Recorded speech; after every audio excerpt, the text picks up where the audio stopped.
The private commercial transport operators have indicated that effective today, 18th February, transport fares will be increased by 30%. According to the group, this decision has been taken to save transport businesses from collapsing with the frequent upward adjustments in fuel prices. Fuel prices are up yet again, with some oil marketing companies selling products at nearly 8 cities. Charles Danso is chairman of the Committed Drivers Association. He's joined us via phone for more. Mr. Danso, I'm grateful for your time. You have indicated that you would increase transport fares. Is it happening today? Yes, it's happening. Okay, so how much are you increasing your fares? I mean, with what percentage? It's 30%. 30%? Yeah.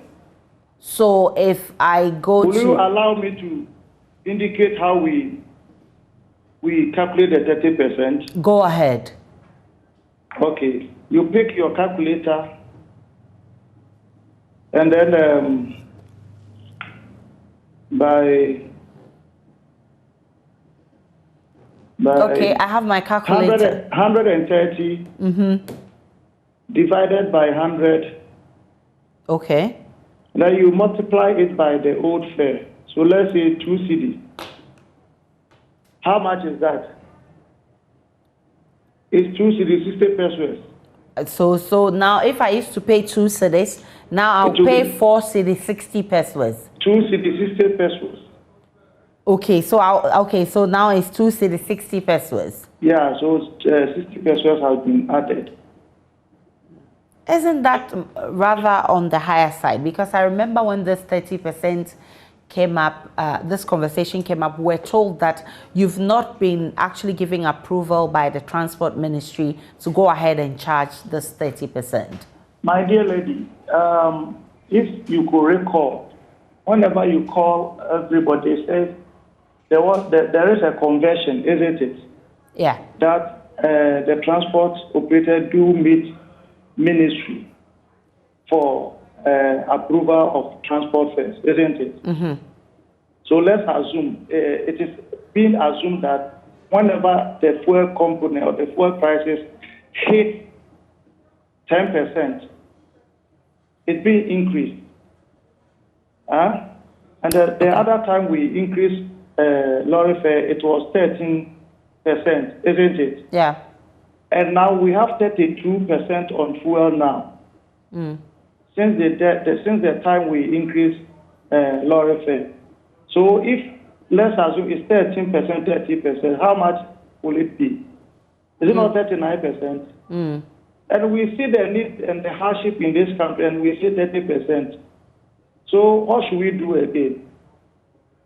Day in, day out, they are increasing fuel prices. Even yesterday, it jumped to 36 cedis per gallon.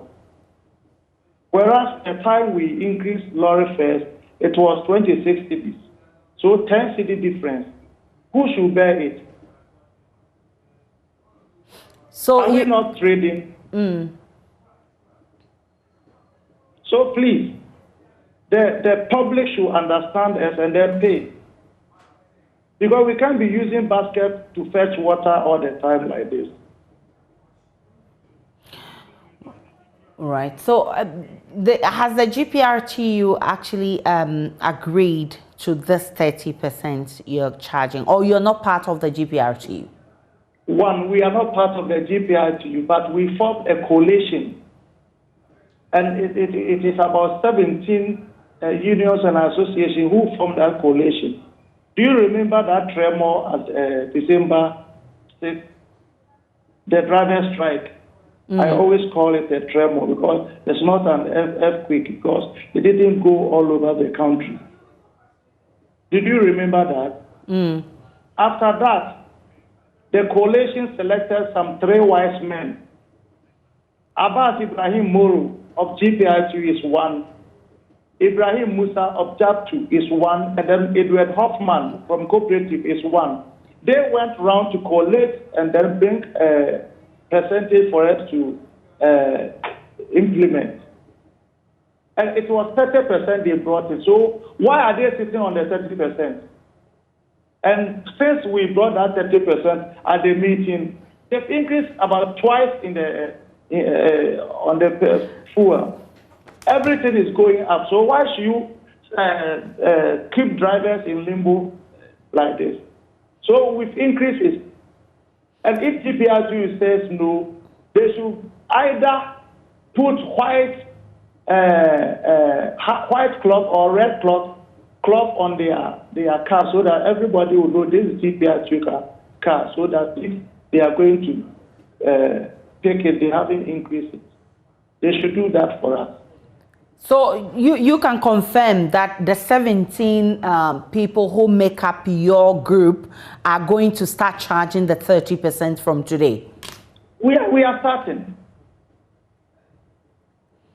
All right. I'm grateful for your time, Charles Danso. He's chairman of the Ghana Committed Drivers Association. He says they are going all out to charge 30% on Transport First, and he's challenging the GPRTU. If they are not ready or if they're backing down on the 30%, then they should actually indicate on their vehicles so people will know the difference. Let's take a break. When we return, we have updates from the business world.